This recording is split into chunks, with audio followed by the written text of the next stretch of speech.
Aujourd'hui, dans Complément Design, je reçois Caroline. Bonjour, Bonjour Maxime, merci d'être là. merci à toi. Alors, est-ce que tu peux te présenter et expliquer ce que tu as fait? Oui, alors, bon, je m'appelle Caroline Munger, je suis une fille avec un historique de vente et marketing, un cursus assez classique, puis j'ai tout abandonné il y a 2 ans pour réaliser un rêve d'affaires qui est complètement farfelu, puis et ça fonctionne aujourd'hui. À quel moment, en fait, tu as dit, moi, j'arrête le côté femme d'affaires que tu étais et puis je me lance dans mon activité. Qu'est-ce qui a déclenché ça? En fait, ça faisait presque 10 ans que je travaillais pour des boîtes qui faisaient du développement de produits, des ventes dans le domaine du cosmétique. Donc, je voyageais beaucoup. Puis, il y a 2 ans, je me suis dit, OK, si j'arrive à développer des produits puis vendre des millions de dollars pour une compagnie, je peux peut-être faire quelque chose pour moi. L'expérience d'avoir été dans la gestion de projet, est-ce que ça t'a aidé pour la communication, les produits, etc.? Complètement, toutes mes expériences de travail me servent toutes et chacune aujourd'hui dans ce que je fais. Au niveau du développement de produits, au niveau de la vente, de la présentation, du cold calling. C'est toutes des choses que je faisais dans mes anciens travails que je n'aimais pas forcément, mais que j'ai dû développer. Toutes et chacune me servent aujourd'hui dans mon entreprise. Et donc, on n'a pas dit ce que c'était, mais toi, tu es la créatrice de Biscuits et Cassonade, Oui, qui est une sorte de roman photo pour enfants, on peut dire ça comme ça? exactement. Ouais, des albums photos pour enfants. Exactement. On dit souvent que c'est compliqué de se lancer, que ça coûte cher, qu'il faut du matériel, qu'il faut une équipe. Toi, tu fais un roman photo, c'est-à-dire que tu prends en photo des peluches et qui racontent une histoire. C'est ça. En fait, je voyageais beaucoup pour mon travail avant. J'avais commencé à amener 2 toutous avec moi parce que j'adore faire de la photo. Donc, j'avais commencé à les prendre un peu partout dans les grandes villes que je visitais, en Asie, beaucoup en Europe. Puis, de là m'est venue l'idée de partir le concept, mais j'ai commencé à le faire avec un simple téléphone au début, puis 2 toutous. Puis, c'est sûr que là, quand j'ai décidé de me lancer plus professionnellement, je me suis équipée un peu plus, mais reste que mon projet est assez low-tech pour le moment. D'accord, donc c'est la preuve qu'on peut commencer avec peu de matériel, peu de budget et puis une bonne idée. Oui, puis en fait, c'était même pas une bonne idée au début, c'était juste une passion, c'était quelque chose que j'avais envie de faire, c'était quelque chose qui sortait de moi, c'était quelque chose que je faisais de voyage en voyage, puis que j'améliorais toujours. Je mettais plus d'accessoires, j'élaborais les mises en scène, donc je faisais ça pour rien. Même à l'époque, je le mettais même pas sur Facebook, il y avait pas vraiment une grande communauté sur Facebook, ça fait que je faisais vraiment ça pour le plaisir. Et est-ce que tu as déjà eu des personnes qui t'ont regardé bizarrement quand tu es en public et que tu photographies les petits toutous par Ah terre? ben oui, c'est sûr, hein. Je suis à plat ventre, j'organise les toutous, je fais des photos, souvent dans des grandes villes, sur des trottoirs. Donc oui, les gens me regardent bizarrement. Et maintenant qu'on sait que c'est pour des livres que Ouais. tu fais, est-ce que tu as eu à gérer la critique ou des choses par rapport à ton concept? Pas forcément la critique. Je dirais plus que c'était personnel quand j'ai décidé de me lancer.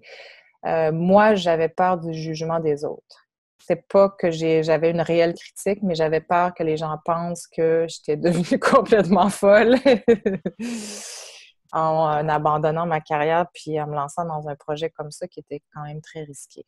Aujourd'hui, tout le monde dit, ah, on n'a jamais douté que ça allait marcher. C'est sûr, c'est plus facile de dire ça après, mais tout le monde est content, c'est sûr. Puis tout le monde me dit, ben, on a toujours su que ça allait marcher, on a toujours su que tu aimais vraiment ça, donc ils ne Donc voient pas de problème. c'est plus toi en fait qui avait Ouais, peur au départ. exactement. Et comment tu as fait pour dépasser cette peur en fait? Eh ben, 2 ans de psychanalyse, hein? Non, non, non, je rigole. En fait, j'ai consulté beaucoup pour. En fait, il y avait beaucoup de peur au niveau de mon concept qui paraissait complètement enfantin, mais aussi la peur de ne pas réussir, de pas mériter le succès, puis de pas être. Donc, j'ai dû briser beaucoup, beaucoup de peur par rapport à moi, puis des choses qui étaient complètement ancrées en moi sans aucune raison. Euh, donc, quand j'ai réglé tout ça, puis j'ai compris que je pouvais y arriver sans problème si j'avais vraiment envie, je me suis lancée. Bien, bravo. C'est un peu ce qu'on appelle aussi le syndrome de la posture, de l'imposteur. L'imposteur, oui, C'est ça, un petit effectivement. peu. Oui, Et est-ce que voilà. tu as eu un mentor ou une personne dans ce domaine-là qui t'a aidé? J'avais toujours souhaité d'avoir un mentor, mais en bout de ligne, 2 ans après, je me rends compte que j'ai eu plein de mentors dans tous les domaines où je devais me diriger. À chaque étape, j'ai eu un mentor au bon moment, sans avoir un mentor qui te suit tout le temps, là, mais à chaque étape, j'avais des mentors ici et là, ou des gens qui croisaient ma route puis qui m'aidaient à, à faire ce que je voulais faire à ce moment-là. Et maintenant, ça a pris même une nouvelle tournure puisque j'ai cru comprendre que tu allais travailler avec des maternelles, avec un guide ou quelque chose comme ça. Oui, ben ça prend beaucoup de tournures. En fait, quand j'ai décidé de me lancer, j'ai imaginé un modèle d'affaires, hein, la fille de marketing en moi. Donc, j'ai commencé par des livres parce que c'était la façon la plus facile de me lancer, mais j'avais imaginé tout un écosystème avec la vente des peluches parce que là, les jeunes allaient voir les peluches dans les livres. Donc, je savais qu'il allait y avoir une demande au niveau du merchandising. Je voyais une émission de télévision aussi parce que quand on regarde les livres, on dirait que c'est des photos tirées d'une émission de télévision. Fait qu'on a envie de les voir bouger, on a envie de les voir en action. Je voyais, bon, applications web, jeux vidéo, il n'y avait vraiment aucune limite à ce projet-là. Fait que là, oui, c'est sûr que moi, ma cible, c'est les 3 à 6 ans. Donc, je suis invitée dans plein d'écoles à faire des présentations avec mes toutous, puis à inspirer aussi les jeunes à créer. Donc, monter des livres, créer des histoires, imaginer des personnages avec leur propre toutou à la rigueur, puis faire un projet multimédia pour les un peu plus vieux avec un montage de livres. Mais là, c'est ça, je lance un guide de maternelle en lien avec le programme pédagogique du ministère.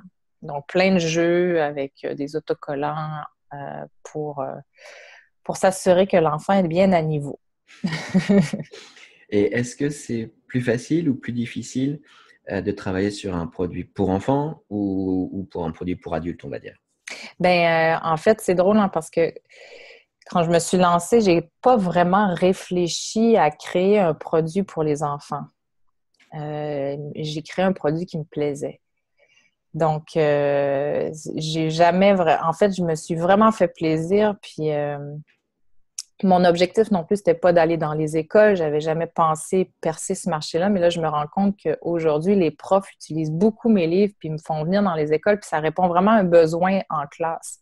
Et si tu devais donner des conseils aux jeunes qui veulent se lancer, mais qui se disent c'est pas pour moi, c'est compliqué, etc., tu dirais quoi à ces personnes-là? En fait, faut vraiment à la base se demander c'est quoi notre passion.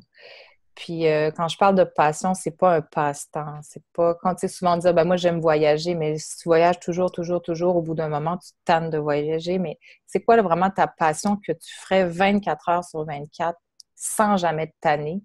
Moi, c'était clair que prendre des photos de toutou, faire des mises en scène, ça, je me tannais pas de ça. Donc, vraiment, à la base, identifier ça parce que quand on se lance en affaires, on compte pas nos heures, ça, c'est sûr, c'est connu.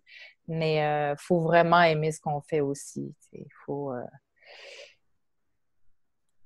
faut triper. Puis c'est ça qui va se sentir aussi quand on va parler, on va approcher des partenaires. Si on vibre avec notre projet, si on y croit, si on aime ça, si on est passionné, les gens vont embarquer non seulement parce que c'est une bonne idée, mais on va embarquer aussi parce qu'ils ont envie de participer à un rêve, puis ils ont envie de rêver avec toi. Donc, voilà. Donc ça, c'est important aussi de pas juste, on va dire, faire un produit, mais vraiment d'y croire parce que ça se ressent. Et puis, je mettrai le lien de Biscuit et Cassonade donc, dans la vidéo. Ben oui, avec les photos des Oui, superstars. avec toutes les photos. Et puis, je te dis à bientôt alors sur Complément Design. Parfait. Merci, Maxime. Bye. Bye.